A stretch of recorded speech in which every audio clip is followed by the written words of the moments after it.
இனிமையான நண்பர்களே, அன்பு நெஞ்சங்களே, அனைவருக்கும் வணக்கம்.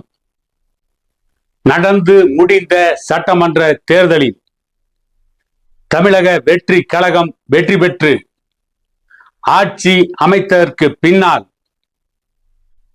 திமுக கூட்டணியில் கடந்த பல ஆண்டுகளாக இருந்த கட்சிகள் ஒவ்வொன்றாக திமுக கூட்டணியை விட்டு விலகி தமிழக வெற்றி கழகத்தின் ஆட்சிக்கு முட்டு கொடுத்தார்கள்.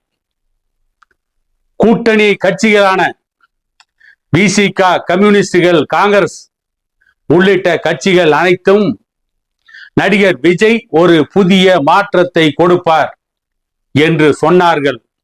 மக்களும் அப்படித்தான் விஜய் மாற்றத்தை கொடுப்பார் என்று ஓட்டு போட்டார்கள். ஆனால் இந்த மாற்றம் யாருக்கு? திமுக கூட்டணியை விட்டு விலகி தமிழக வெற்றி கழக ஆட்சிக்கு முட்டு கொடுத்த அந்த கூட்டணி கட்சிகளுக்கா, மக்களுக்கா, அல்லது தமிழக வெற்றி கழக நிர்வாகிகளுக்கா, அல்லது அண்ணா திமுகவை விட்டு விலகி கூட்டமாக தமிழக வெற்றி கழகத்தில் இணைகிறார்களே அவர்களுக்கா என்ற கேள்வி ஒருபுறம் எழுகின்ற இதே நேரத்தில் சமீபத்தில் நடிகர் விஜய் அவருடைய நெருங்கிய சகாக்களிடம் சொன்ன கூற்று என்னவென்று கேட்டால், தமிழக வெற்றி கழக ஆட்சிக்கு ஆதரவு கொடுத்த கூட்டணி கட்சிகளான விசிக, வைகோ, காங்கிரஸ், கம்யூனிஸ்ட், இந்திய யூனியன் முஸ்லிம் லீக் உள்ளிட்ட கட்சிகளுக்கு வயிற்றில் புலியை கரைத்திருக்கிறது. ஏன் இந்த நிலை கூட்டணி கட்சிகளுக்கு ஏற்பட்டது என்று பார்த்தால், ஒரு திரைப்படத்தில் வடிவேலு சொல்வார், பழக்க வழக்கமெல்லாம் பஞ்சாயத்தோடு இருக்க வேண்டும். வீட்டிற்கு வந்து பல்லை விளக்கி கொண்டு விருந்து சாப்பிடுகின்ற அளவிற்கு பழக்க வழக்கம் இருக்க கூடாது என்று அவருடைய நண்பர்களுக்கு சொல்வார். இன்னொரு திரைப்படத்தில் சத்யராஜ் சட்டமன்ற உறுப்பினராக வெற்றி பெற்றவுடன் அவருடைய சகாவாக இருக்கின்ற கவுண்டமணி, டே அல்ல கையெல்லாம் வாங்கடா வாங்கடா என்று கூப்பிடுவார். கூப்பிட்டு அதிலே ஒருவர் கேட்பார், மக்களுக்கெல்லாம் எதுவும் செய்ய மாட்டீர்களா என்று.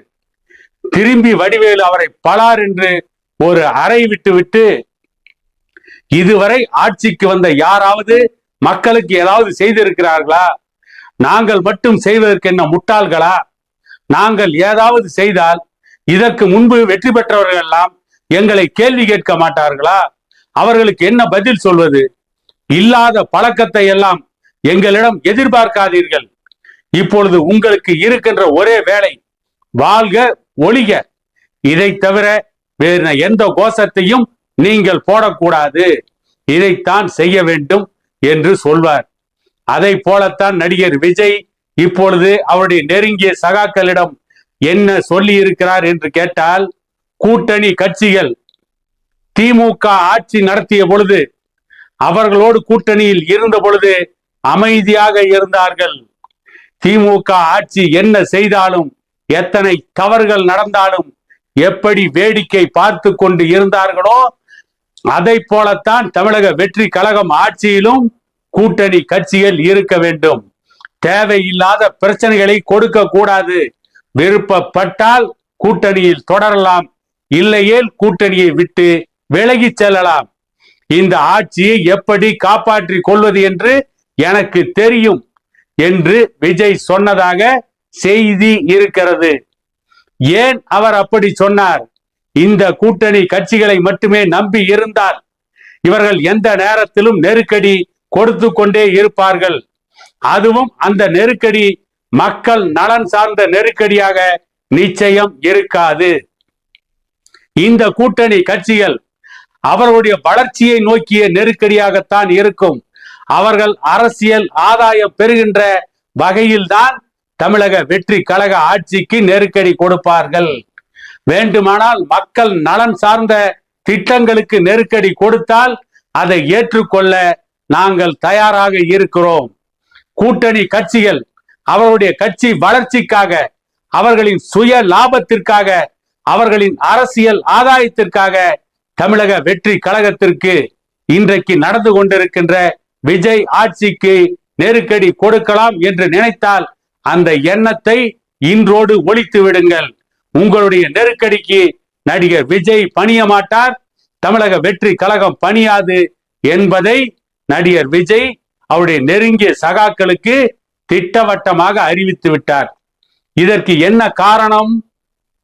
இந்த கூட்டணி கட்சிகள் வெளியே போனாலும் இருந்தே இருக்கிறது அண்ணா திமுகவில் சட்டமன்ற உறுப்பினர்கள்.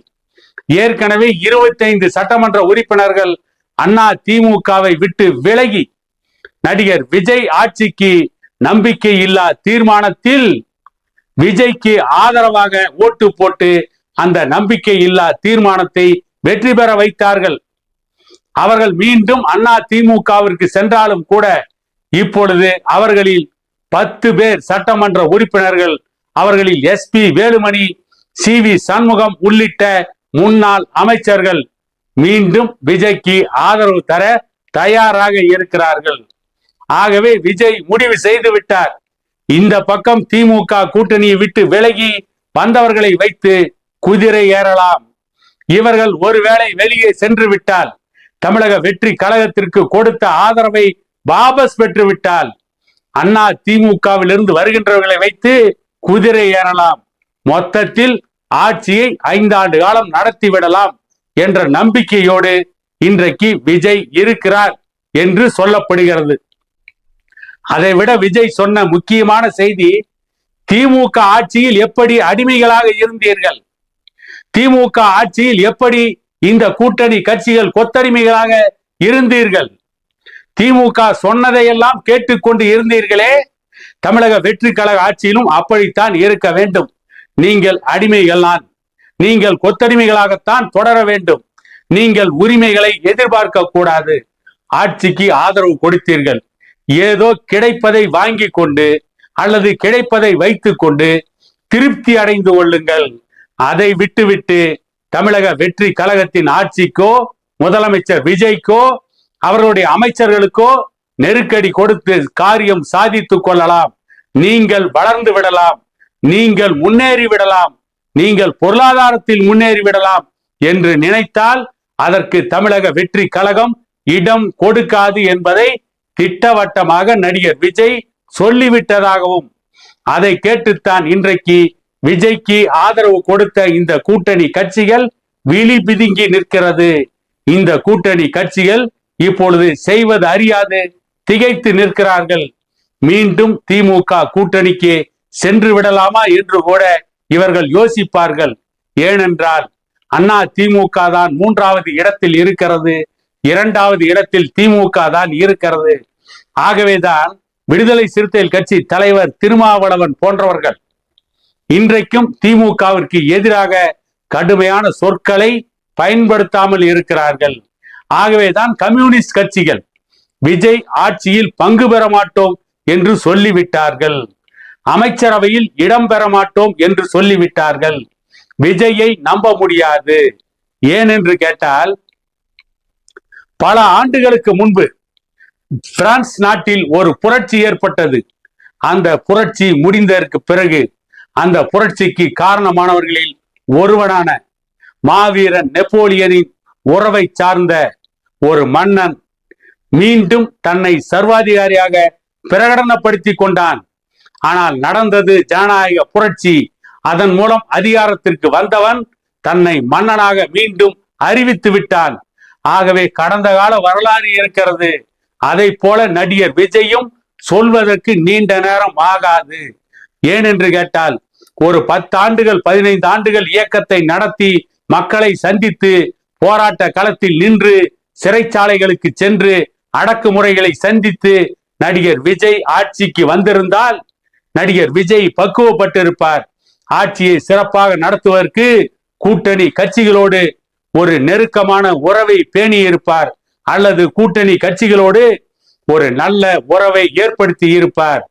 ஆனால் நடிகர் விஜய் கட்சி ஆரம்பித்த 2 ஆண்டுகளில் கண்டதே காட்சி கொண்டதே கோலம் என்று ஆடிய இளைஞர்களை வைத்து சமூக வலைதளங்களில் ரீல்ஸ் போட்டு சமூக வலைதள பிரச்சாரத்தின் மூலம் ஒரு நம்பிக்கையை மக்கள் மத்தியிலே ஏற்படுத்தி ஆட்சிக்கு வந்தவர். 2 ஆண்டுகளில் எந்த போராட்டங்களையும் சந்திக்காமல் ஆட்சிக்கு வந்தவர். இன்னும் சொல்ல போனால் கரூரில் 41 பேர் மரணமடைந்ததற்கு பிறகும் அதை பற்றி கவலைப்படாமல், அது சம்பந்தமாக எந்த மனச்சாட்சி உறுத்தலும் இல்லாமல், அது சம்பந்தமாக எந்த வழக்கையும் சந்திக்காமல் 2 முறை சிபிஐ விசாரணையை மட்டுமே சந்தித்துவிட்டு எந்த நெருக்கடியும் இல்லாமல் ஆட்சிக்கு வந்த காரணத்தால் விஜய் சர்வாதிகாரியாக மாறினாலும் மாறலாம். ஆகவே விஜய் கூட்டணி ஆட்சியில் பங்கு பெறக்கூடாது என்று நினைத்த கம்யூனிஸ்ட் கட்சிகள் மட்டும்தான் விஜய் ஆட்சியில் கூட்டணி ஆட்சியில் பங்கு பெறவில்லை. மற்ற கட்சிகள் கூட்டணி ஆட்சியில் பங்கு பெற்று இன்றைக்கு விஜயிடம் அவமானத்தை சந்தித்துக் கொண்டிருக்கிறார்கள். ஆனால் திருமாவளவன், வைகோ போன்றவர்களுக்கு இந்த அவமானம் கூட வெகுமானம் என்று நினைத்துக் கொள்ளலாம். அப்படிப்பட்ட நிலையில்தான் அவர்கள் இருக்கிறார்கள். நடிகர் விஜய் கூட்டணி கட்சிகளை பந்தாடி கொண்டிருக்கிறார், மிரட்டி கொண்டிருக்கிறார், அவர்களை பணிய வைத்து விட்டார் என கூறிக்கொண்டு மீண்டும் ஒரு காணொளியில் உங்களை சந்திக்கும் வரை உங்களிடமிருந்து விடைபெறுவது உங்கள் எடப்பாடி துரைசாமி.